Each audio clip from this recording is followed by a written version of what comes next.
Hare Krishna, good morning.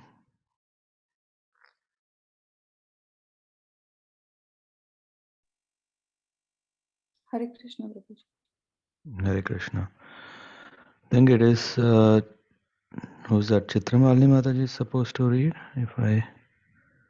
Last time she read the first half. Hare Krishna, good morning. Until 20th, I had read it, Prabhuji, last time. Acha, 24. Yeah, so you read till 24. So then please continue reading from there. Yes.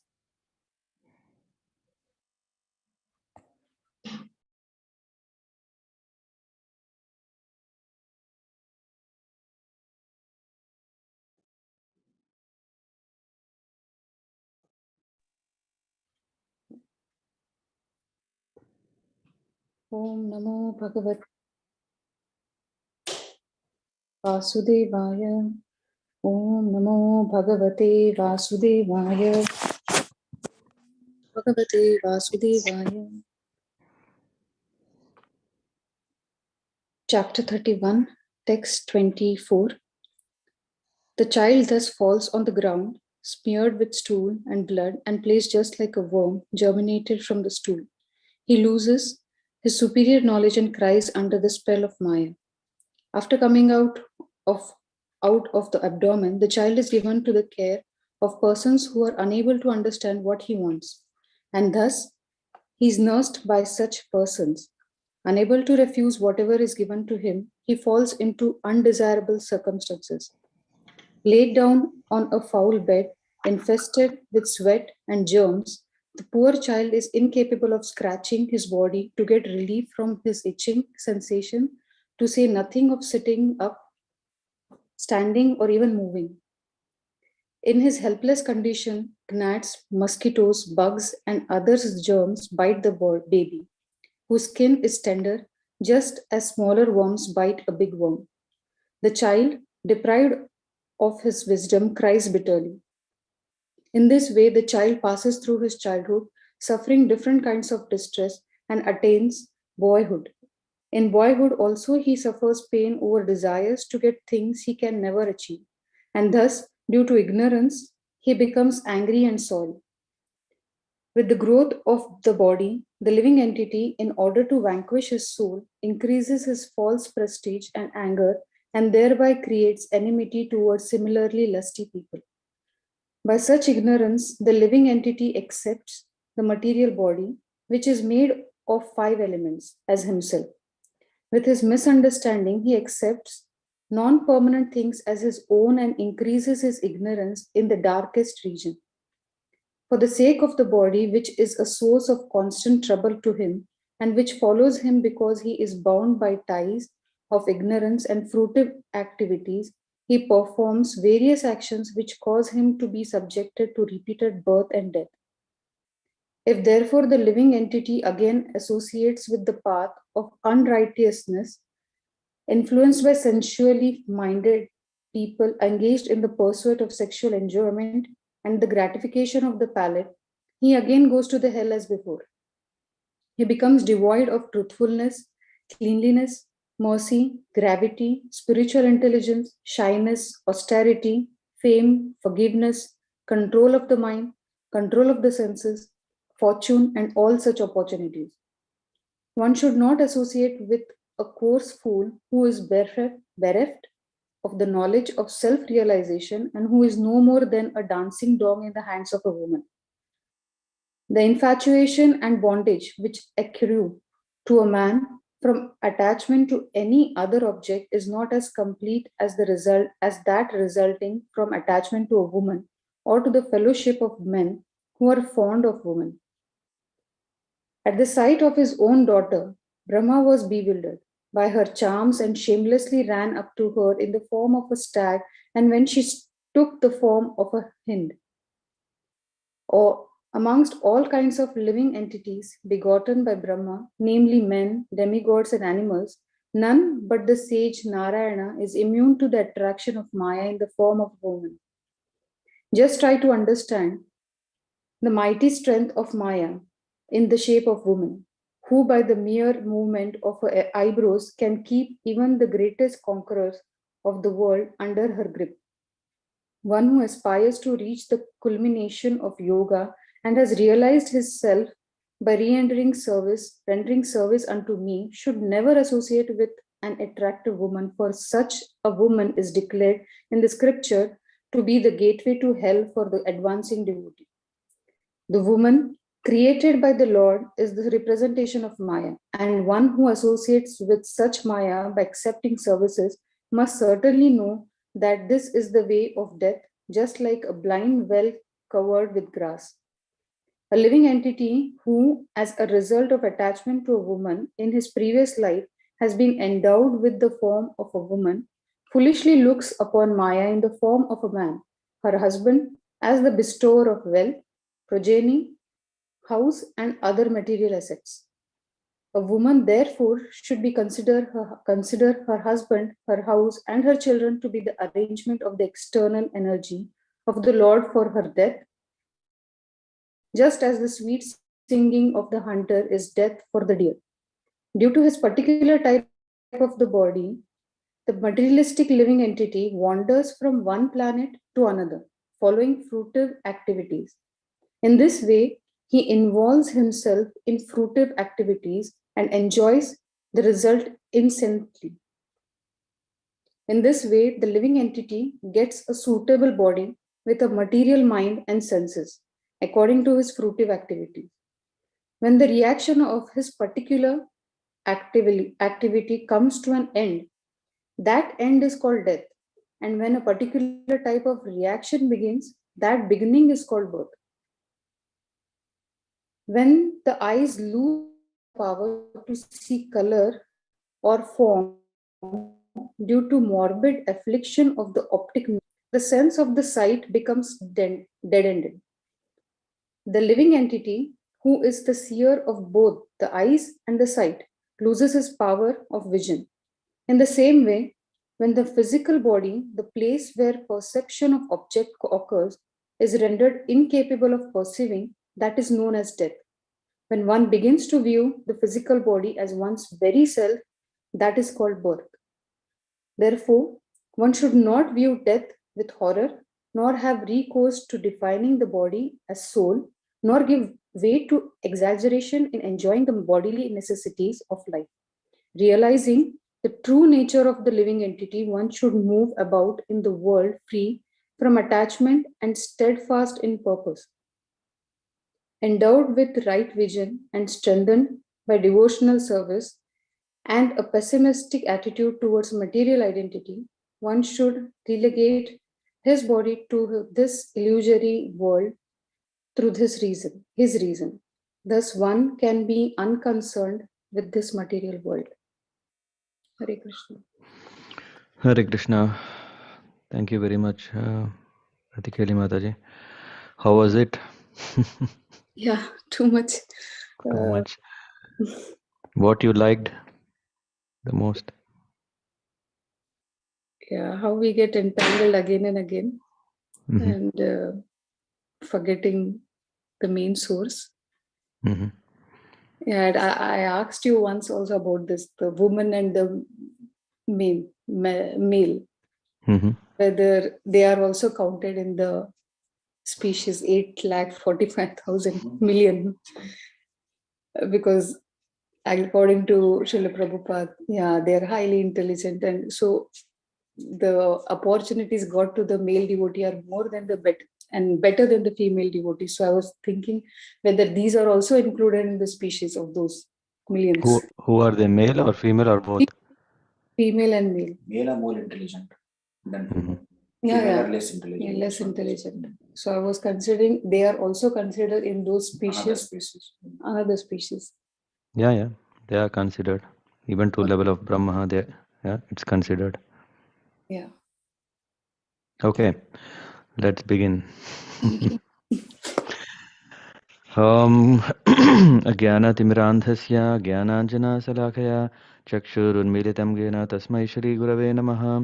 Shri Chaitanya Manobhishtam Sthapitam Yena Bhutale Swayam Rupa Kadamayam Dadati Swapadantikam Vandeham Sri Guru Sri Yuta Padakamalan Sri Guru Vaishnavamscha Sri Rupam Sagrajatam Sahagana Raghunathan Vitam Tam Sajivam Sadvaitam Savadhutam Parijana Sahitam Krishna Chaitanya Devam Shri Radha Krishna Padan Sahagana Lalita Sri Vishaka Anvitamscha Namami विष्णुपादाय कृष्णपृष्ठाय भूतले श्रीमते भक्तिवेदान्त स्वामिन् इति नाम्ने नमस्ते सारस्वते देवे गौरवाणी प्रचारिणे निर्विशेषशून्यवादी पाश्चात्यदेशतारिणे जय श्रीकृष्णचैतन्य प्रभो नित्यानन्द श्री अद्वैत गदाधर श्रीवासरि गौरभक्तवृन्द हरे कृष्ण कृष्ण कृष्ण हरे हरे हरे राम राम राम हरे हरे नारायण नमस्कृत्यं नरं चैव नरोत्तमं देवीं सरस्वतीं व्यासं ततो जयम् उदीरयेत्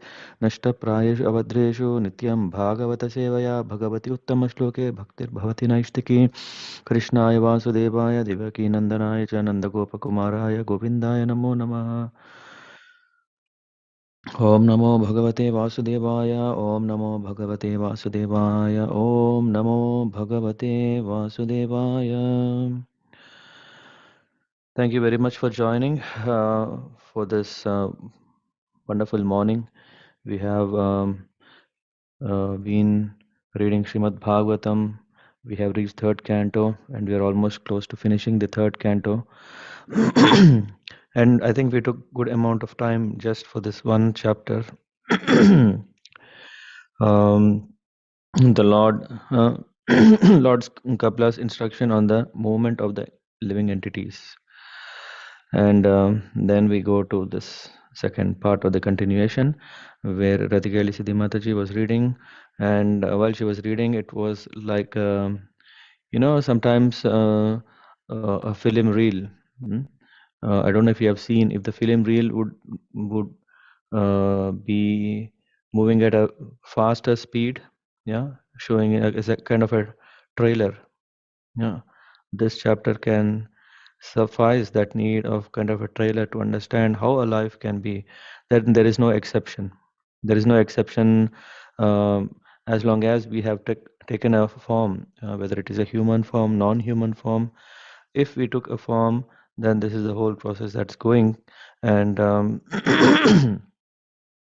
especially for us, yeah, we'll see what knowledge is there that we can make use of and understand and advance. Ultimately, whole Srimad Bhagavatam is helping us to focus on this element that we are eternal servant of the Supreme Personality of the Godhead, and then we take shelter of Him and serve Him. So that is the purport and focus through which we can benefit from Srimad Bhagavatam, um, keeping aside all other kind of fruitive goals from that. Yeah. So here the child thus falls on the ground, smeared with stool and blood, and placed just like a worm, germinated from the stool. Yeah. So I think last week also we have read about this. This is not so nice to read about it, but the next line is very nice, very, very important. He loses his superior knowledge and cries under the spell of Maya. So here we see what is the situation of a newborn baby. A newborn baby cannot free himself. Yeah, cannot free himself because of various things that we have we are going to read through. Yeah. So if you see from the text 24, I think we are. Yeah. So the next verses are explaining how is that happening. Yeah. After coming out of the abdomen, the child is given to the care of the persons who are unable to understand what he wants. In the purport, Prabhupada is saying that everything is nice as long as the baby is inside the womb, because whatever nourishment that is required, that is taken care by the nature's law. Here we see that the nourishment of the child was being carried by the nature's own arrangement. The atmosphere within the abdomen was not at all pleasing. Pleasing, of course, in the material world there is no pleasure. Mm, Might appear there is some pleasure, but when we really see what we are enjoying, is it really pleasure or is it really the mercy? Mm. Then we understand that it is not pleasure. It is only mercy coming in different colors, different shapes, different forms, different manifestations, but it is only the mercy. But as far as the child's feeding was concerned, it was being properly done by the laws of nature. But what is happening after the child is born? We think that okay, finally the time has come, the baby is out. Uh, it's a big relief for the mother. It's big relief for the father. Yeah, of course, not as much as the mother, but big relief for the father. Of course, these days, fathers prefer to um, to attend their own child, newborn baby.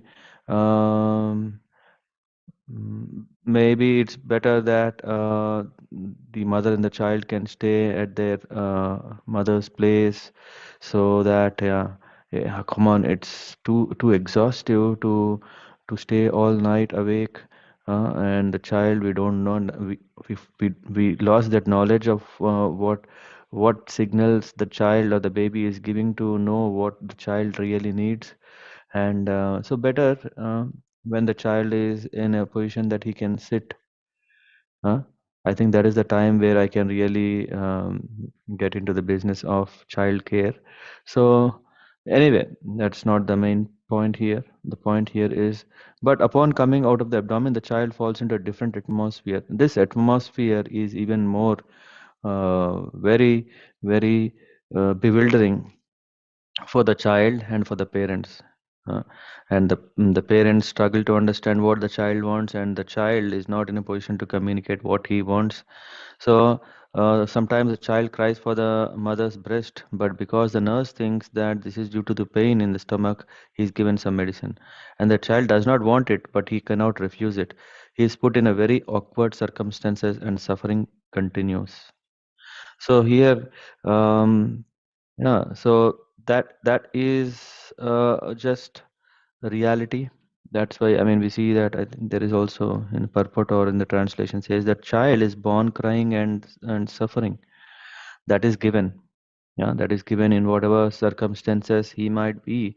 Uh, as long as we continue to identify ourselves with the body, then this separation, this the not separation. It is the um, unpleasant. Yeah, whatever the thing that we think is pleasure um, won't arise or arise independent of both of them. The person or the child is suffering. And here is said, lay down on the foul bed. This is also what we see, that of course we may have a very hygienic atmosphere created, incubated very nicely, that there are no um, chance that any germs can, or the mosquitoes can trouble the baby. We care a lot, but what happens? Uh, the Huggies or the Pampers or whatever that are used, and in which are kind of becoming foul. The child, the baby is passing urine, stool in the same bed, and then out of which the germs come, and out of which the child is undergoing difficulty, and he's incapable of scratching his own body. Um, such a very pathetic situation. Of course, we haven't found any system yet which is solving this problem, where the baby's body is regularly scratched. Uh, we don't know when the itching sensation is. It is only the boy knows, or the baby knows. Nothing can be done. So and the child, yeah, he can't sit, can't stand, can't even move. So that kind of situation he is, and then the child in this only in the purport. Yeah. Here we see, laid down on the fall bed. It should be noted that the child is born crying and suffering. After birth, the same suffering continues and he cries. Because he is disturbed by the germs in the foul bed, which is contaminated by urine and stool, the poor child continues to cry and he can't do anything. There is no remedial measure that he can, or even out from us, we can. In this helpless condition, gnats, mosquitoes, bugs, and other germs bite the baby whose skin is tender, just as smaller worms bite a big worm. And the child is deprived of his wisdom, cries bitterly. So, what happens here? We see that when one is in trouble, usually he loses his wisdom. And this is what the word is used as vigata jnanam. What is lost is the jnana. Rudantam, rudantam, he's crying. Vigata jnanam, or ignorance. Means that spiritual knowledge which the child developed in the abdomen is already lost by the spell of Maya. Owing to various kinds of disturbances and to being out of the abdomen, the child cannot remember what he was thinking of for his salvation. It is assumed that even if a person acquires some spiritual uplifting knowledge, he is prone to forget it. Mm. This is what happens in the spell of Maya. The more the Maya we invite because of our desires, the more is the chance that we will fall from our spiritual position. It's not, of course, not that we are falling down, but our identity, we are losing that identity that we are spirit's soul, and then because of that, whatever activities we are doing is more kind of which can cover our vision with lot of dust. Just we say this, our heart is covered with lot of dust. This dust is adding more and more because our identity is with the body. Not only children but also elderly persons should be very careful to protect their sense of Krishna consciousness and avoid unfavorable circumstances so that they may not forget their prime duty. So we may not say, what is this? This is this chapter very relevant for me, and or is it only just for people who are expecting children, or people who or mothers who are carrying baby to know? It's not a biological subject only.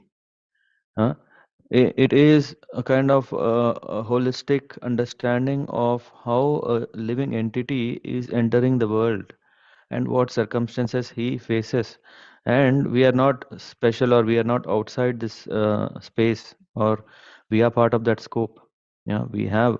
It's not that, okay, now that is only for newborn babies. We are saying that that conditioning grows so much that, yeah, as long as we are identifying with our body, then it can be a problem even for elderly people. This is what we see. Yeah. If we see people who are bereft of the spiritual knowledge, we know how they behave. It's not just because one is caught up age, yeah, then he is automatically getting the spiritual knowledge. It is said, it is assumed that even if a person acquires some spiritual knowledge, that may be lost if we are not careful.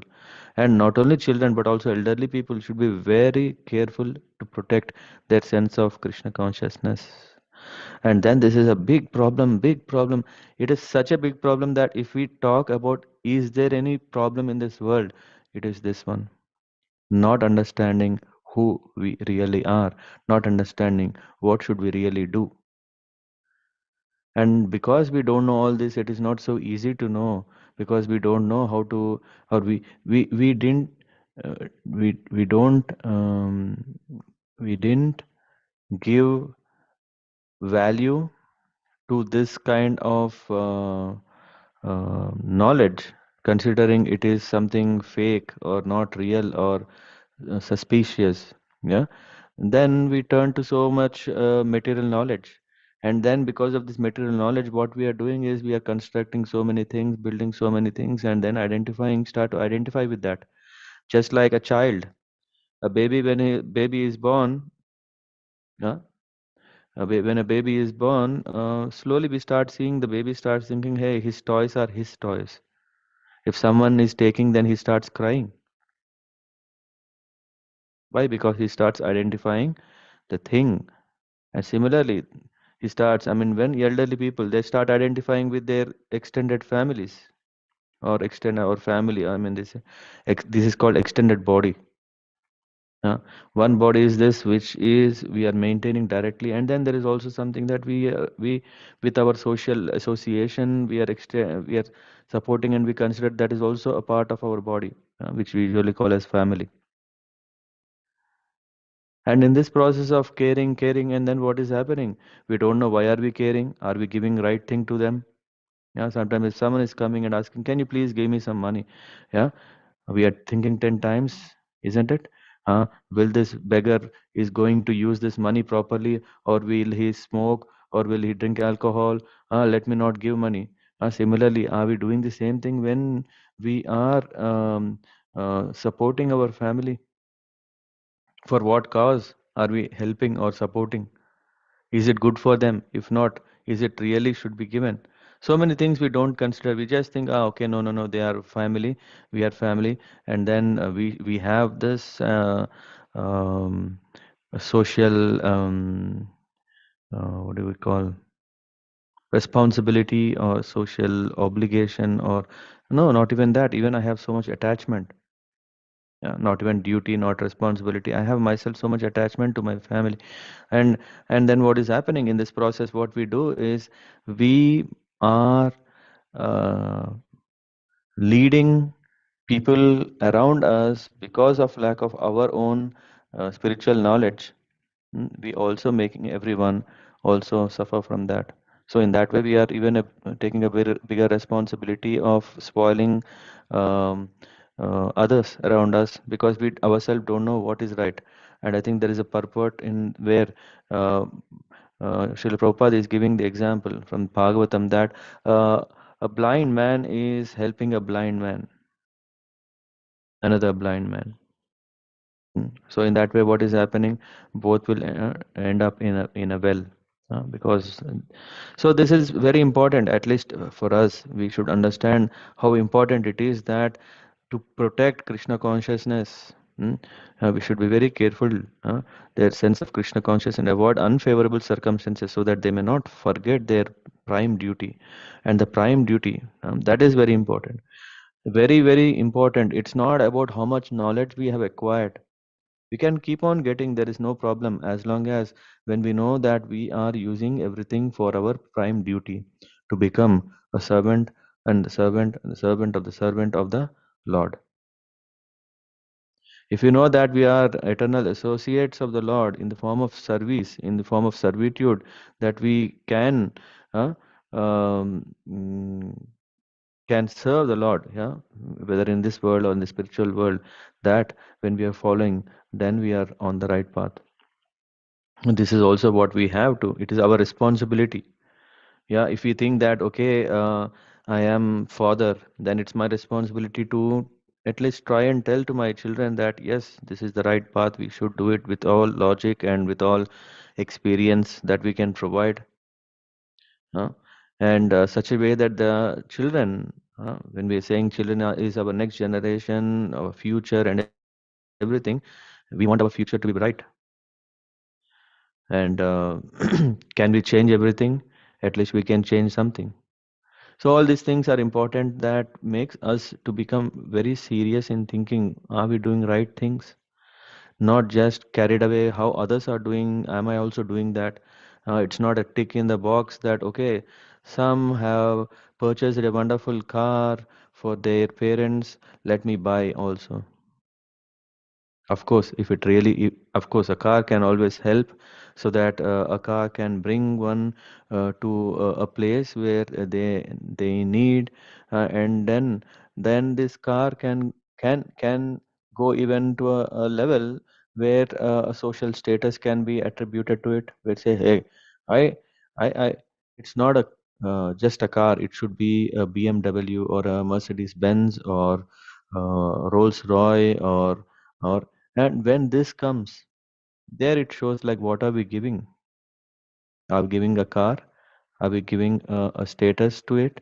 Or what is needed? and what is not needed. So we ourselves have to have a clarity that okay, when I'm giving to my child something, is it serving the real purpose that his Krishna consciousness is advancing? Of course, if anyone has a question at any stage, can please let me know, that we can also discuss quickly. And then here, yeah, this is what is next thing. In this way, the child passes through his childhood, suffering different kinds of distresses and attain boyhood. In boyhood also he suffers pain over desires to get things he can never achieve, and thus due to ignorance he becomes angry and sorry. I think in the purport or the next purport, Prabhupada explains how, what is the science behind our problems. So first thing is, the first 5 years are called childhood. After 5 years it's called Pauganda, yeah, until 15 years, and 15 years the boy is youth, where we believe that I'm fully independent, I can do everything without anyone's help, that I am the future and I am in my best of my life. Yeah. The distresses of childhood are already explained, but when the child attains boyhood, he is enrolled in a school. We see what happens then. The child immediately, when he thinks, now I'm 16, I am a major or whatever, and then the parents saying that no, no, no, go to this school, you study there, and then but the child, who wants to go to school? At least I didn't wanted to go. Hmm. And then he wants to play, but he is forced to go to school and study and take responsibility for passing exams. Another kind of distress is that he wants to get something with which to play, but circumstances may be such that he is not able to attain them. And what is happening out of this dissatisfaction? Ah, the child is waiting for that clock to tick, that 16th year, and then he thinks that I am fully independent, but he's immediately pushed into studies.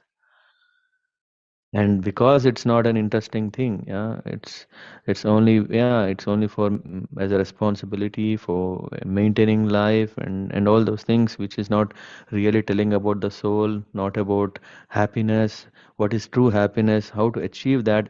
These studies are useless. That's why the child, yeah, he may learn going through a rigorous um, years of studying, and yeah, but he doesn't want, in one word, he's unhappy even in his boyhood, just as he was unhappy in his childhood.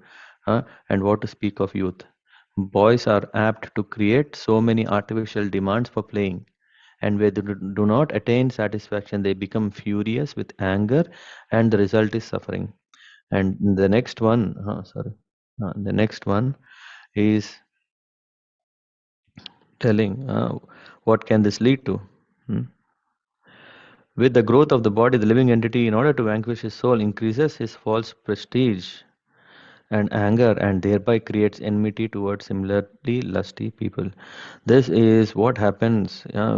That's why this chapter is not just for the boys or mothers or, yeah, babies, yeah, or parents. For everyone, this chapter is very, very clear to tell that there is no happiness in any kind of age segment, age group, or gender, for that matter. Later we will read also about that.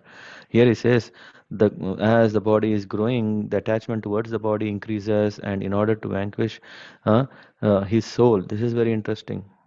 What is he doing? He want to even vanquish his soul, means he doesn't even want to identify himself with the soul. Hmm. Krishna, here he says, Arjuna inquired from Krishna about the cause of living beings lust. Huh? How is the lust coming? From where is it coming? Yeah, and in the purport. Then, what is the reason he falls prey to the material and commit so many sinful activities by the influence of material energy? In reply, Krishna is saying that it is lust which causes a living entity to glide down from his exalted position to that. This lust circumstantially changes into anger. But yeah, and from where is this lust is coming? Because of attachment towards one's body. Yeah, I think that is coming here in the in the next paragraph. Here it says both lust and anger stand on the platform of mode of passion. Lust is actually the product of mode of passion. Uh, lust. And in the absence of satisfaction of lust, which means when our lust is not satisfied, what is happening is, from that mode of passion, whatever we really wanted, the same desire transforms into anger on the platform of uh, ignorance. So lust is in the mode of passion, and anger means already we have lost vision, and we are in the ignorance. That's why we get angry. When ignorance covers the soul, it is the soul of his degradation to most abominable condition of hellish life. And here, to raise oneself from hellish life, this is the secret. Sri Narottam Das Thakur, a great Acharya of Vaishnava Sampradaya, said, Kama Krishna Karmarpane. What we should do is, due to our lust, we want many things for our sense gratification. But the same lust can be transformed in a purified way so that we want everything for the satisfaction of the Supreme Personality of Godhead. Anger also, this is example. Anger also can be utilized, just like how lust can be transformed. Yeah, if you have come across His Holiness Radhanath Maharaj says, lust transformed to love. Yeah? And here can we transform anger.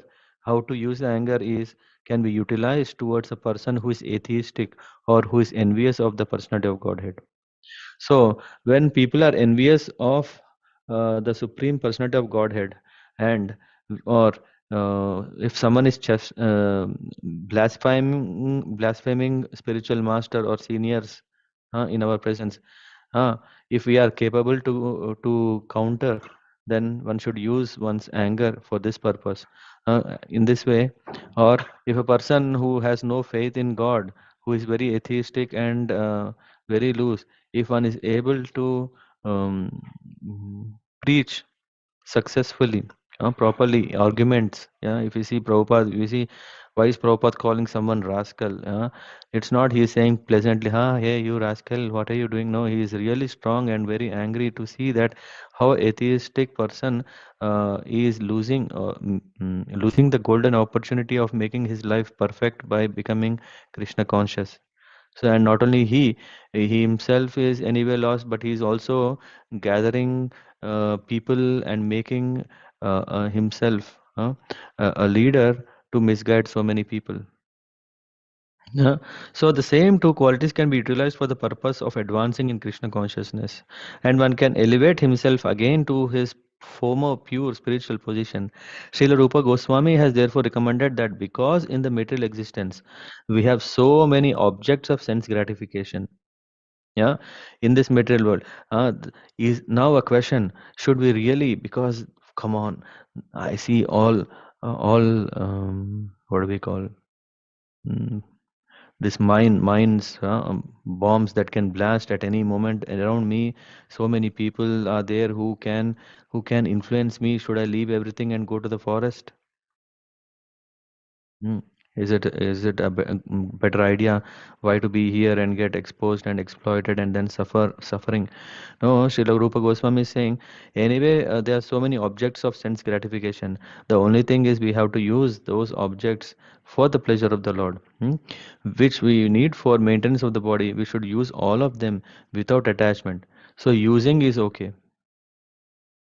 Yeah, yeah. We usually uh, have.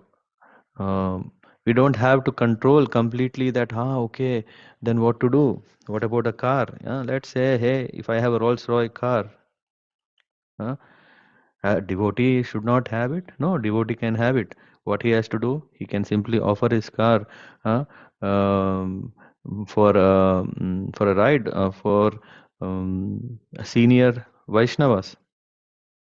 Hmm? He can serve. Or if I have a normal car, what is the best thing? Yeah, there is capacity. If you can take someone else to the temple, yeah.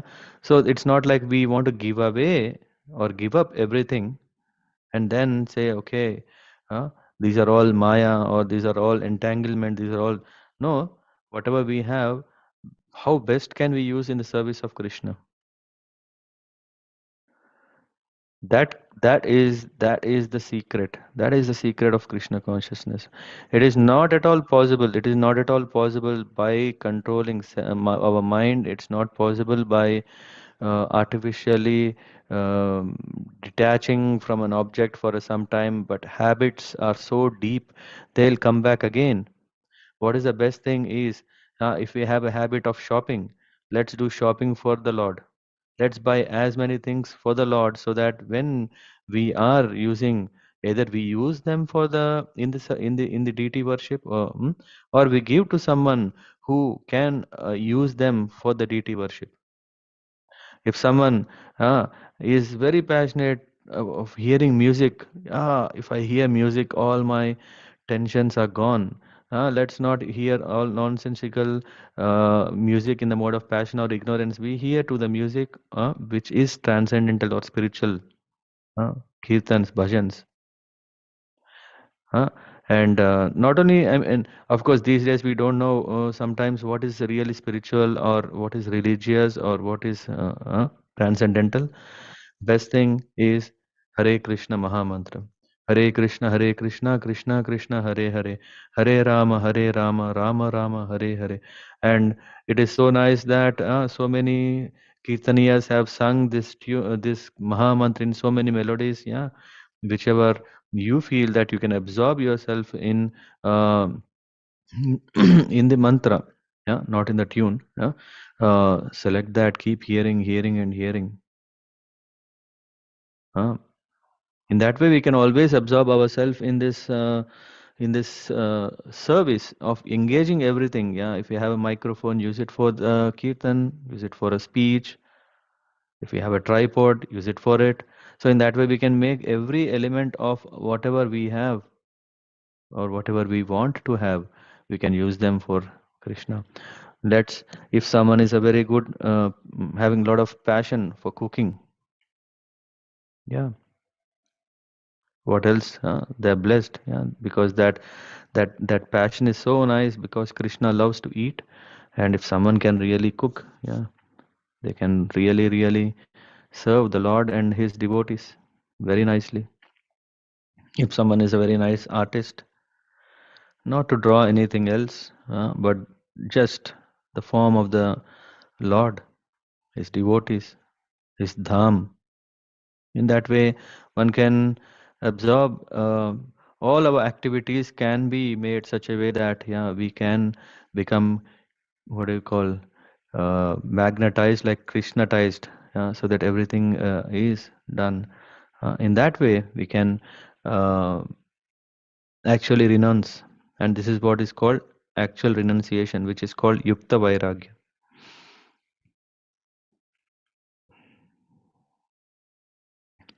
And then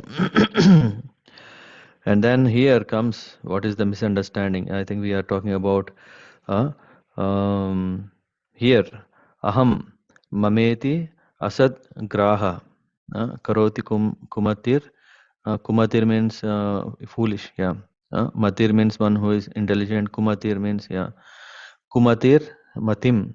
So what is that happening? Because of identifying with the body, by such ignorance, the living entity accepts the material body, which is made of five elements, as himself. With this misunderstanding, he accepts non-permanent thing as his own and increases his ignorance in the darkest region. And the living entity is eternal, but because of his accepting non-permanent things, misidentifying his interest, he is put in ignorance. Therefore, he suffers material pangs. And when that is happening, what is happening? Huh? Just like if I am on a stage and if I'm thinking that I am the hero of the movie, then I'll start behaving like that. So, for the sake of the body, which is source of constant trouble to him, which follows him because he is bound by ties of ignorance and fruit activities, he is he performs various actions which causes him to be subjected to repeated birth and death. So this is what is happening. Huh? Um, yeah, and I think this is the one that I was referring before. Hmm. In the modern civilization, the so-called social, national, and government leaders mislead people more and more, even to a colony level, even to a community level, even to a family level. All this is identified at the bodily conception of life.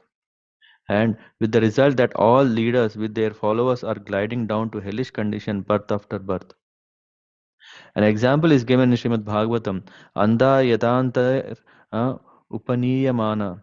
When a blind man leads several other blind men, the result is that all of them fall down in a ditch.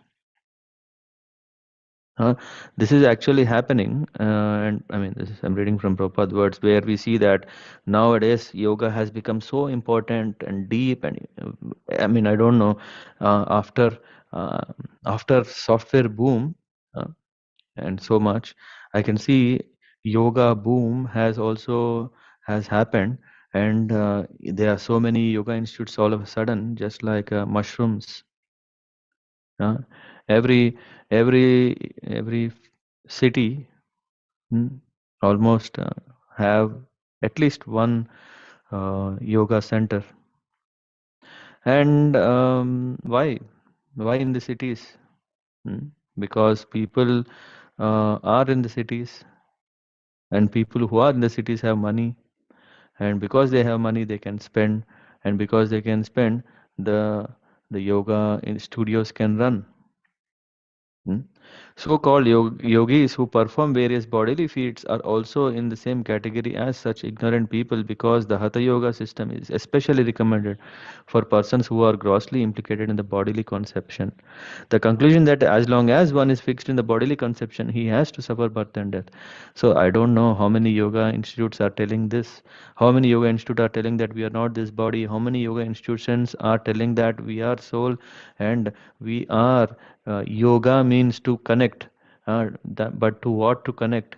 I don't know how many yoga institutions are saying, but uh, in as long as such knowledge is not shared, as long as one doesn't become a true student of bhakti yoga, there is no hope to get relief from cycle of birth and death.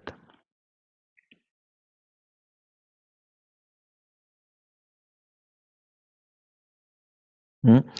If therefore the living entity associates with what is happening because of that bodily understanding, uh, uh, if therefore living entity again associate with the path of unrighteousness because of bodily understanding, and then what is happening? By sensually minded people engaged in the pursuit of sexual enjoyment and gratification of palate, he again goes to hell as before. Yeah? If you want to know what is the hellish life, yeah, chapter number 31. Yeah, the previous chapter we already read. It is. It has been already explained that the conditioned soul is put into Anda Tamishra, Tamishra hellish conditions, and after suffering there, he gets a hellish body like the dogs or hogs. After several such births, he again comes into the form of human. Uh, uh, how the human being is born is also explained by Kapila Dev. The human being develops in the mother's abdomen and suffers there and comes out again. After all these sufferings, if he gets another chance and wasting that is very, very bad, and it's considered as a spiritual suicide. Yeah, it is said naturally again glides down to the same Andatamishra and Tamishra hell. Generally, people are concerned with the satisfaction of tongue and satisfaction of genitals. That is the material life. Material life means eat, drink, be merry, and enjoy, with no concern for understanding one's spiritual identity. So people, when when this kind of pleasure, eating, sleeping, and all these things are at risk, then they say, no, no, no, I don't want all this. They prefer to have all this materialistic life and suffer in again and again, but not take time to spiritual. If just we approach someone and ask, are you interested in this book? Can you give 2 minutes time? People say, no, I don't have time. I have to run. I have to keep on running. I have to work. As we see in Bhagavatam, that is said that what we do is we are running, running, and running, and we are always carrying lot of load on our back like a donkey. Monday to Friday, busy, busy, huh? And then what is happening after earning? Yeah, we just kind of we look for this what is it? Friday night, Saturday night, or all the kind of parties and disco life. And then what we do? It's not for free. No, it's not like coming to Gauradesh temple or going to any ISKCON temples around the world where prasadam. Prasadam is served. That many varieties. That if we just go to any restaurant, we may have to pay a lot. Nothing comes for free. But here, prasadam, which is mercy of the Lord, is freely distributed. Hmm. Since materialistic people are concerned with the tongue, belly, and genitals, if anyone wants to advance in spiritual life, he must be very careful about associating with such people. This is very important. So now, usually, when we say that don't associate with non-devotees, people immediately think, "Hey, have you become fanatic? Have you become ration? What do you call? Uh, Rational in terms of thinking like that? Why are discriminating all these things? Why you are distinguishing between like that and like this? Anyone had this problem before? Thought about it like that? Yes? No? Yes or no? I don't know. I can't see. That's why someone can speak. I can hear. Yes, Prabhuji. Hmm? Was it your feeling or someone else feeling you heard? Or both? Both. Okay. Yeah. Yeah, here we see the answer. Yeah. Since materialistic people are concerned with their business, and if we are with them, then this can we can get affected or infected. If anyone wants to advance in spiritual life, he must be very careful about associating with such people. To associate with such materialistic men is to commit purposeful suicide in the human form of life. Now, this is already a huge, very, very big word, right? Heavy. How is it? Because we lose our taste in spiritual life. We start identifying with the body very quickly because we are in that ground. We are in the ground of this potency, which is Maya. Uh, and when we start identifying ourselves with the body, then we think that everything is for me. And because of that, what happens is, it is said, therefore, an intelligent man should give up such undesirable association, should always mix with saintly persons. Come on, how is it possible? Where are saints and where are saintly people? I can't see. Hmm. Yeah. Then we have to clean our self. We have to really find out where are the saints because there is no choice. Like, okay, no, I don't see any people. Let me suffer. We don't want to suffer. We can't just give an excuse that I can't see a saintly person. That's why. No. Even today, yeah, if we go to Omkareshwar Prabhu's home, we can see a very saintly person, disciple of Prabhupada. Hmm? So there is never a shortage of saintly persons. Why? Because it is Krishna's arrangement, Krishna's assurance that He will always uh, give us. Because even Krishna wants us to come back to His place, so that we can be in His association, we can serve Him, and He can have exchanging loving relationship with the Lord. So, when he is in association with saintly persons, all his doubts about spiritual expansion of life are eradicated. What is the purpose of going to a satsang? What is the purpose of attending all this? Of course, now uh, I am talking, you are hearing, you will ask question, I'll try to answer, or you will explain more. In that way, we can learn a lot. But what is happening when we are meeting a sadhu? What is happening? Just by their presence, being because they have so many questions uh, are answered, clarified. Not only that, we see how a sadhu lifestyle is, how he's simple. And what are, I mean, yeah, we know this, right? Titiksha Karunika Suhrada Sarva Bhutanam Ajata Shatrava Shanta Shad Sadhu Bhushana. These are the six qualities of a saintly person. We want to develop such um, qualities. We want to become saintly. Hmm? Then what we have to do? We definitely have to seek association, seek association of the saintly persons. Why? Because that is the only way, and the only way that can break the knot of this bondage of life and death. That can only that can solve our problem. We may think that I am going to temple, but if we don't have the right vision, right consciousness to pray, hmm, what benefit we may attain? Huh? Is it only for the pleasure of our Lord? No, for your sake I am coming. No.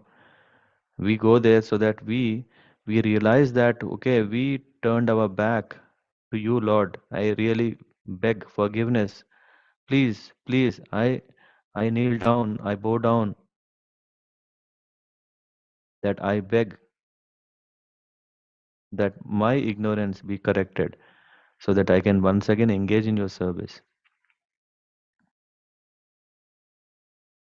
So it is very important that when we are in association of saintly people, then there is a hope that we can actually come out of this problem. It is also sometimes found that people are very much addicted to a particular type of religious faith. Hindus, Muslims, and Christians are faithful in their particular type of religion, and they go to the church, temple, or mosque. But unfortunately, they cannot give up the association of a persons who are too much addicted to sex life and satisfaction of the palate. Here it is clearly said that one may officially be a very religious man, but if he associates with such persons, then he is sure to slide down to the darkest region of hell. That's what we see sometimes. Yeah, someone is kind of thinking, "Oh, okay, now I have attained some kind of great devotion or spirituality and all." But if they think that, okay, now I can very casually, loosely associate with anyone, yeah, there are so many scams we see. Yeah, in the end, so many uh, come out as a bogus. Mm. Why? Because it's very, very sensitive. That we can't. There is never a moment we can say that I am free from these kind of problems because now I have become a devotee. Why? Yeah, the example given in this already. I think it is coming at 36th verse. But this is very important shloka. Yeah, what is happening when a person is bereft of such fortune of association of saintly person is satyam saucham daya maunam buddhi strir hir yasas kshama samodamo bhagas chete yad sangat yati sankshayam. This is what is happening. All are destroyed. What is destroyed? He becomes devoid of satyam, truthfulness, saucham, cleanliness, daya, mercy. What is that? Gravity. Gravity is coming. Maunam. Yeah. To be very grave. Yeah, correct. Buddhim. Intelligent is lost. Sri. Sri. Whatever we want. Prosperity is gone. Hri. Shyness is gone. Yeah. We see in the case of Nalakubera what happened. Yasha. Fame is gone. Kshama. Forgiveness. Sama. Control of mind. Dama. Control of senses. Bhag. Bhagya. Fortune. All are lost from association with whom? With them. That kind of association, if one has, everything is gone case.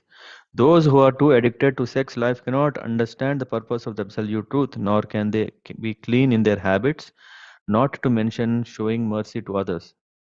They cannot remain grave and they have no interest in ultimate goal of life. The ultimate goal of life is Krishna or Vishnu, but those who are addicted to sex life cannot understand that their ultimate interest is Krishna.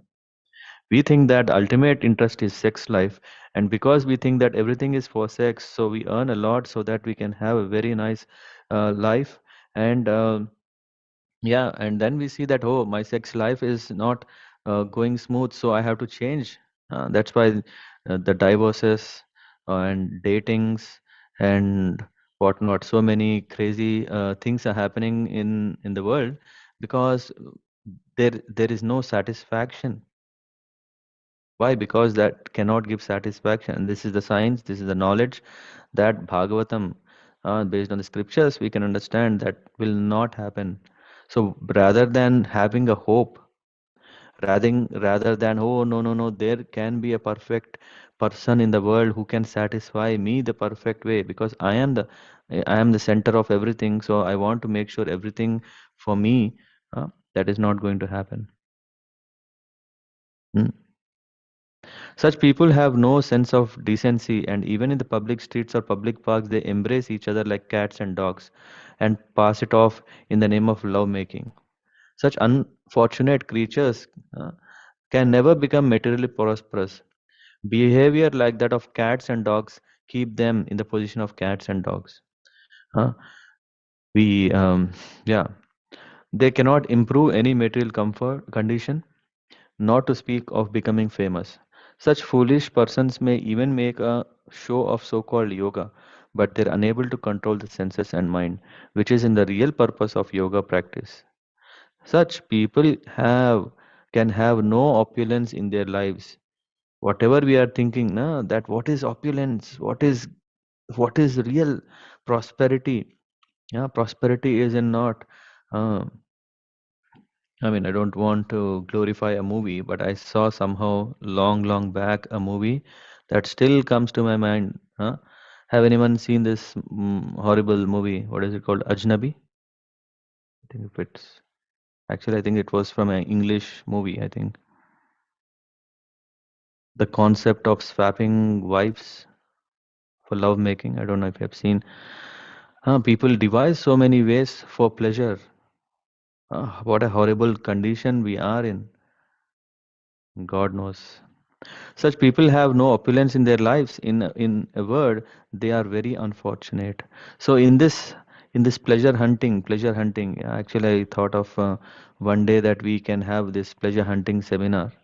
I don't know when we'll get time, but in this pleasure hunting business, what is happening is people have become most unfortunate.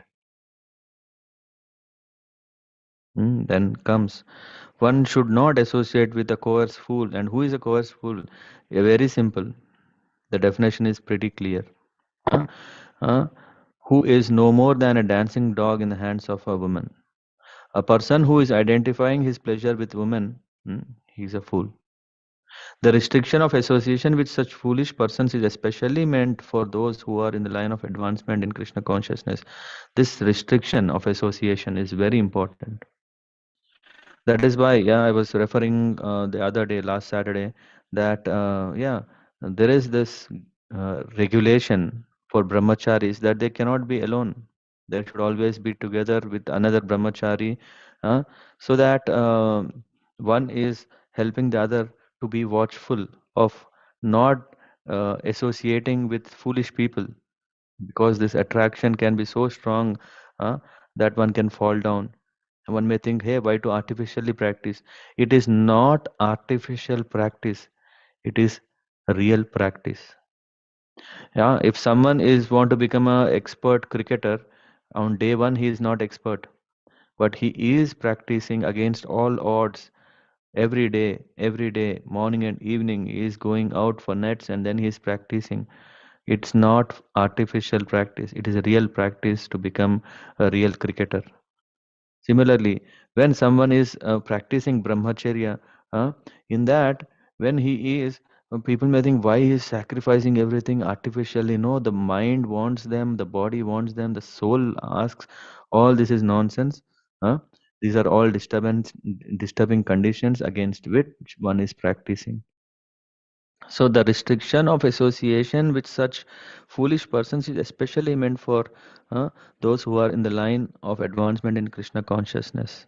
Advancement in Krishna consciousness involves developing the qualities of uh, truthfulness, cleanliness, mercy, gravity, intelligence in spiritual knowledge, simplicity, material opulence, fame, forgiveness, and control of mind and the senses. This is very often quoted verse, and usually says that if someone is mm, uh, a brahmana, a brahmana should have all these qualities. Now, one cannot simply, I think, I don't know if it's coming later in the purport. One cannot simply say that, hey, I am a Brahman. If one doesn't have these qualities, he is as good as Shudra. Why? Because not knowing who we really are only Shudras. If we say that no, I have a sacred thread, I have become a Brahman, that is pure foolishness. Huh? A Brahman is identified. Maybe in this world it is identified with a sacred thread, but in real world, spiritual, uh, Krishna identifies Brahmana through the qualities. Huh? The real identification are these: how truthful he is, how cleanly he is, how merciful he is, how forgiveness he is, intelligent in spiritual knowledge, intelligent not in everything nonsense, mm, simplicity and control of mind and senses. All these qualities are to be manifested with with the progress of Krishna consciousness. But if one associates with a Sudra, a foolish person who is like a dancing dog in the hands of a woman, then he cannot make any progress. So it is always better, always, no, not always, but this is the key. How we can advance is to be very careful while dealing with women. To consider, I mean, this is what the scriptures are also helping us is to consider everyone as mother. That's why in ISKCON, it's not artificial to call Mataji Mataji. I mean, what is so we are addressing someone Mataji to really feel that they are mother to us, and then in that way we offer our respect to them. And Lord Chaitanya has advised that any person who is engaged in Krishna consciousness, who desires to pass beyond material desires, must not associate himself with women or with persons interested in material enjoyment. For a person seeking advancement in Krishna consciousness, such association is more dangerous than suicide. Hmm? To that extent, yeah, it is. And from here, from this verse, we hear what is happening, how one should be beware of the opposite sex. Yeah? The infatuation and bondage which accrue to a man from attachment to another object is not as complete as that resulting from attachment to a woman or to fellowship of men who are fond of women. So here, in this, we see that in Kali Yuga, association with women is very strong. In every step of life, there is association with women. At least few years back, there was people used to regard very nicely if there are schools which are not co-education, which are only boys schools or girls schools, uh, and co-education, yeah, was not so much. But yeah, now we think, hey, no, no, no. In that way, boys are not understanding girls, and girls are not understanding boys. In this way, what is happening? Future kids and families and all these things are breakups. And so people start thinking, no, no, no. Boys and girls should be in the same school, and co-education is very, very important, and all those things. In that way, right from childhood, the boys are exposed or the girls are exposed to the opposite sex, which can create a lot of problem. If a person goes to purchase something, the advertisements are full of pictures of women. The psychological attraction for women is very great, and therefore people are very slack in spiritual understanding. So before the child can really get the right knowledge and vision how to see opposite sex, uh, there is a lot of bombardment or of this advertisements. Hmm? And out of the four social divisions, the men of the first order, namely Brahmacharya, the third Vanaprastha, and fourth Sannyas, are strictly prohibited from female association. Only in one order, the householder is there licensed to mix with women under restriction conditions. So literally, there is no poor Brahmacharya ashram is in danger. Just like people we talk na, oh, this blue whale or white whale, I don't know which whale, is almost ready to extinct. People have so much concern. A species of animal is going to get extinct. What kind of imbalance it can cause? Animals, yeah, first talk about humans. Brahmachari ashram itself is in danger. There are not that many schools which are properly teaching how to lead a regulated life, celibate life. That itself is not there. which is the foundation of material, which is foundation of a proper strong civilization. In other words, attraction for women's association is the cause of material conditional life, and anyone interested in being freed from this conditional life must detach himself from the association of women. So this is telling, yeah, is it a problem of man or is it a problem of women? This debate can go, I mean, we are already crossing 1 hour, but this debate can go for 10 hours, 20 hours. We can continue discussing on this. Uh, of course, it's nice topic also we can discuss, yeah, when we have some time, nice, fun. But the reality is, here we say what is happening. At the sight of his own daughter, Brahma was bewildered by her charms and shamelessly ran up for her in the form of a stag when she took the form of a hind.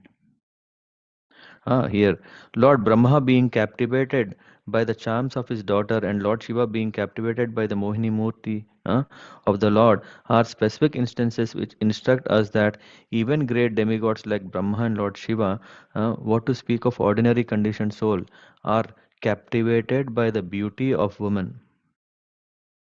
And why? That we saw in one of the verse. Therefore, everyone is advised that one should not freely mix even with one's own daughter, mother, or sister because the senses are so strong that when one becomes infatuated, the senses do not consider the relationship of daughter, mother, or sister. It is best, therefore, to practice controlling the senses by performing bhakti yoga, engaging in the service of Madan Mohan. Lord Krishna's name is Madan Mohan, for he can subdue the god Cupid. We are all suffering because of this Madan. We have these arrows that are being shot in our heart, and then we are becoming victimized, and we are becoming weak, we are becoming injured, and we are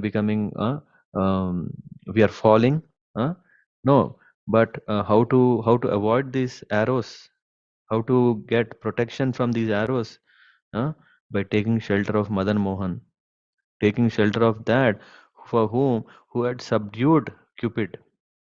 Uh, Only by engaging in the service of Madan Mohan can one curb the dictates of Madan Cupid. Otherwise, attempts to control the senses will fail. So, if you take any kind of yoga practices, will not work. Maybe for some time a relief, maybe sometime detachment, maybe sometime nirvana, but that nirvana is not permanent.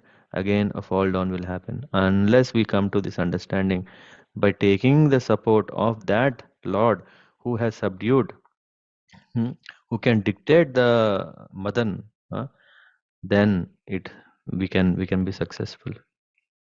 So no one is immune. Yeah, this is what he says. Brahma had this problem. Tat shrasteshu. Yeah, he is saying amongst all living entities begotten. Uh, uh, Kah.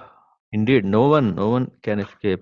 Among all living entities begotten by Brahma, namely men, demigods, animals, none but the sage Narayan is immune to the attraction of Maya in the form of woman. The first living creature is Brahma himself. Yeah? And from him were created sages like Marichi, who in their turn created Kashyapa and others. And Kashyapa and Manus created different demigods and human beings, etc. But there is none among them who is not attracted by the spell of Maya in the form of woman. Throughout the entire material world, beginning from Brahma down to the small insignificant creature ant, everyone is attracted by sex life. That is the basic principle of this material world. Lord Brahma being attracted by his daughter is the vivid example that no one is exempt from sexual attraction to women. Therefore, woman is the wonderful creation of Maya to keep conditioned soul in shackle. So women are not ordinary, but Lord has created women with a special purpose. What is that purpose? Huh? To keep the conditioned soul in shackles. Such a great service, yeah. Already by birth you are having such a great service. I mean, not you. I mean, the women have a great service because the Lord especially have designed so that people who are not purified, uh, let them be caught up in this. Then women may think, hey, why we have to suffer if the men are like that? Huh? But see how the Lord is helping, Lord is engaging in his service. What best one can imagine? Huh? And then this, even the kings are conquered. We see so many. If someone has a passion to see old time movies, at least I saw so many movies where kings and how kings to conquer the kings, they arrange some a very beautiful girl. They send that beautiful lady to who's a spy, and after knowing the right time when the king is totally under her control, then she signals the other king, yeah, to come and conquer. I don't know if you have seen these kind of movies. Seen? But this is not movies, this is reality. No, no one has seen. No one has such a great passion for old movies. This was, I remember that.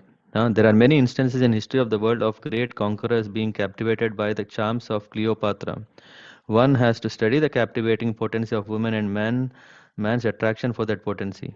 From what source was this generated? According to Vedanta Sutra, we can understand that everything is generated from the Supreme Personality of Godhead. It is enunciated there, Janmadi Yasya Yatha. This means that the Supreme Personality of Godhead is the source from whom everything emanated. The captivating power of woman and man susceptibility to such attraction must also exist in the Supreme Personality of Godhead in the spiritual world and must be represented in the transcendental pastimes of the Lord.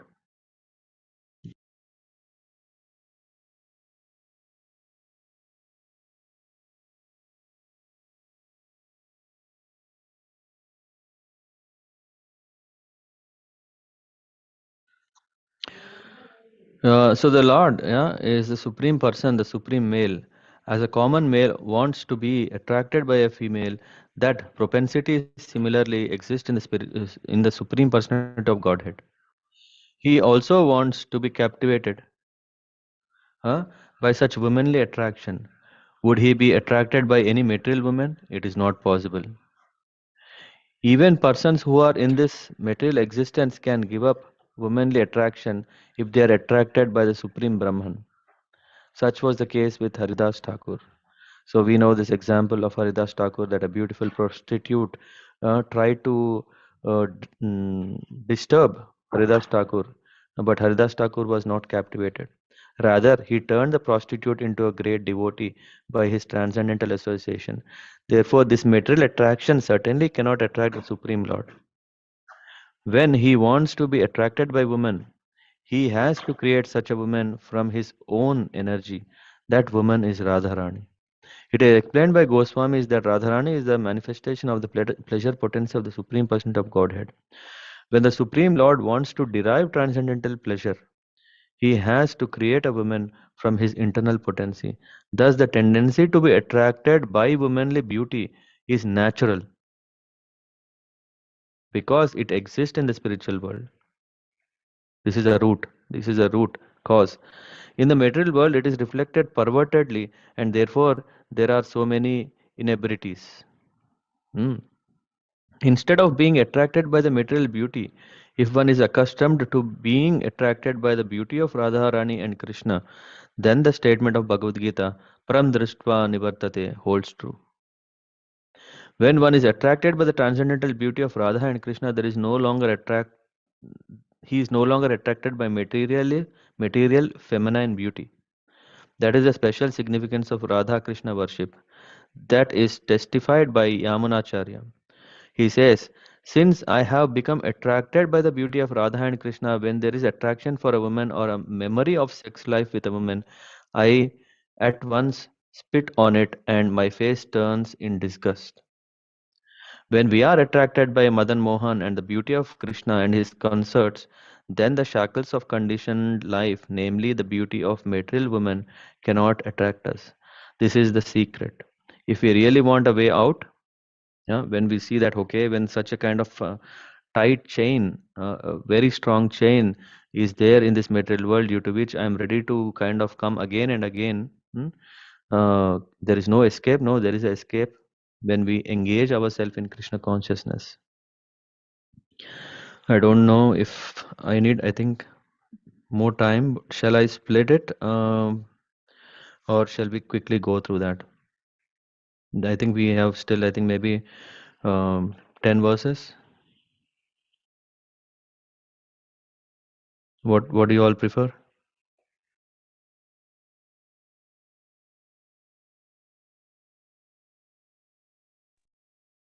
Yeah, I think probably 10 will take much time, maybe split. Okay. So you prefer to break?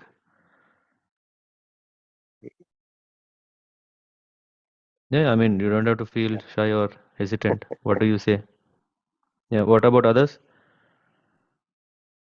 Split it Prabhuji. Otherwise, information, I think it will be very hard. We'll split, right? I think it will be better so that we can get more time to Okay. talk about. Yeah, we want quality more. And Prabhuji, I have one question. Like you said, in sannyas or brahmachari, the association with the women is not allowed. But for preaching, is it really not allowed at all, or is it allowed for preaching That is purpose not called only? association. Okay. Yeah, association is to really engage, to really work together. Hmm? Association is a relationship. Yeah, Ah, okay. yeah. Okay. And And in sun, yes, Prabhuji. Okay. Yeah. Okay. Not clear. Yeah. And the example of Brahmaji, I never heard. So will it come in later slokas? Did the Brahmaji was attracted by his own daughter? Uh, I kept hearing these references coming in Bhagavatam. I don't know if there is a full-blown description okay. about this. Yeah, this is when Brahma was creating. Then there was, I think her name was Shanta or Shanti. Can someone recollect or no? Saraswati. Saras? Prabhuji, I think it is in the Srishti Tattva, but it is not that much elaborate. It was just Hmm. a little that he attracted, then he just ran behind her, and then he left his body. Hmm. So it was in Srishti Tattva, I think, either second or third, within some kind of thing. Okay. Only few verses. Okay. Yeah. So and these are references not to undermine them, not to undermine their potency, not about greatness, but to show that how the world can be bewildering, and so many things can happen, and we cannot say, when those great personalities have a problem, uh, then we having a problem is very normal. It's not a big problem. No, what we have to understand is that one who takes shelter of Madan Mohan, one who worships Radha and Krishna, through this process we can be free. Yeah, the example here we see is that of Haridas Thakur is referred, where we are not talking about the demigods. We are talking about personality, of course. Yeah, his identity also. We know how Hanuman, yeah, is sees everyone motherly, and then we see here how Haridas Thakur, with his purity, that his focus on Krishna consciousness, has transformed the prostitute to become his disciple.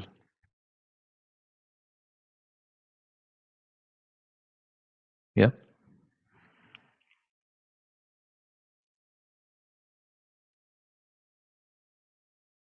Okay. Or Adirasa Prabhu. yes, Prabhuji. Yes, yeah. Fine. Yes, we understand. Yeah. I mean, they are the Brahmaji and Shivji to show us that what can really happen. Yeah. Yep. Yeah. Yes, Prabhuji. Thank you. And I think Radhikali Siddhi Mataji may have to wait, yeah, for your questions to be clarified. It will be in the next session only then. Hmm. Of course, today we touched little why Lord has created women like that. Hmm. It's not kind of making them a scapegoat or making them less intelligent, means why there is so much injustice. Hmm? Yeah, yes, Prabhuji. But much and very pleasantly explained in this session also. So it was still good to, yeah, by referring to the examples and even we are going through these teachings of Chaitanya Mahaprabhu by Srila Prabhupada, where even he mentions that even Chaitanya Mahaprabhu always alerted everybody, not that the women are the least, I mean, you should be far from them, but then he's always gives the example of gopis. Yeah. And that, yeah. So, yeah, Yeah. nice to have many references related to this topic. Yeah. I see here that when women in the material world are more influenced by material energy, they can become a very, very strong instrument to control the men, to become more conditioned. Yes. And there is a purpose behind that. Yeah. Just like how Durga Devi, who is superintendent of this universe, who is maintaining everyone, who is not behaving well in the spiritual world, who could not, they come here for training, rigorous training. So I see that in that expansion, yeah, in that sense, we see that women are uh, in order to bewilder the men, they themselves are also more bewildered. The more and more they lose themselves in that. It's not that, okay, now, hey, we are servants and then we can go out and start attracting people, and then that is real service to the Lord. Yeah? That's not the thing we can take from here.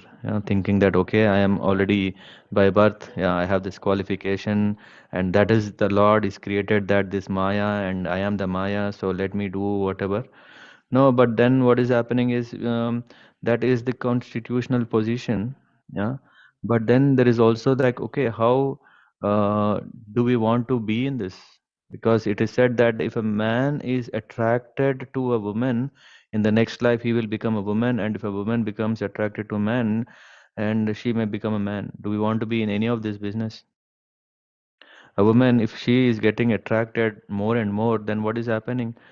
Because of that, she gets a male body, and the male body, yeah, as just now we see that he is an object of um, uh, what do you call, yeah, as we see that how a male is conditioned. huh? I'm sure we don't want to be like that. A woman doesn't want to be controlled. No one want to be controlled. So why to have attraction to opposite sex, which can only kind of crisscross in one life or the other and keep messing up? Rather, to wind up all this business, we can't simply say, hey, this is service. Let me do my service, then I'll not have any reaction. No, as long as we understand that we are the servants of the Lord and we engage in the right way of a servant. hmm, Yeah, just like sometimes people say, na, you male and women. I mean, these days we see a lot of arguments going on. Man and woman are equal. A woman can do everything like a man, or a man can do anything like a woman. Yeah? But what about pregnancy? A man cannot deliver a child. As simple as that. There is definitely difference. Yeah, so there is definitely difference, and uh, there is a difference in the responsibility. There is also differences, but one has to understand all these differences are only helping one to serve the Lord in a unique way, mm, in such a way that, yeah, ultimately everything is for the service of the Lord, whether we take a body of a male or a female. If that we don't understand, if we think that, okay, after all, I am serving the Lord in kind of captivating, that is kind of we are getting more captivated because we don't understand the right purpose. Yeah, isn't that the case? Yes. Hmm? Yes, Of Prabhu. course. Of course, I have when I have mentioned it so nicely that okay, it's after all not bad to be a woman. Yeah, that's what I was saying. Yeah, yes, but as long as we understand that in this woman body are we serving Krishna, then it's okay. But not misidentifying that this woman body is for attraction, and then in that process, are we completely detached in this service? Hmm? A woman is saying, "Ah, no, I am completely serving Krishna. I have no desires, but I am only here for others." No, that doesn't. It's kind of entanglement.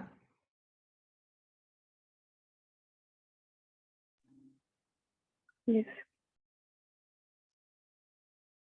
Yeah. Okay. Thank you very much. See you all today. I think in few hours we will anyway see us in Omkareshwar Prabhu's home program. Very much looking forward. Then Vancha Kalpatarabhyascha Kripa Sindhubhya Vacha Patitanam Pavanebhyo Vaishnavebhyo Namo Namaha. Grandhara Śrīmad-Bhāgavatam ki jai. Srila Prabhupada ki jai. Hare Krishna. Hare Krishna. Thank you. Hare Krishna, Prabhuji. Prabhuji, can Hare we have the recording of the session? Of which session? Today's session? Yeah, I have sent I think YouTube link on our chat on our group. You Okay, can Prabhuji. look up there. Sure. Thank you. Yeah. Okay. Thank you. Hare Krishna. Hare Krishna.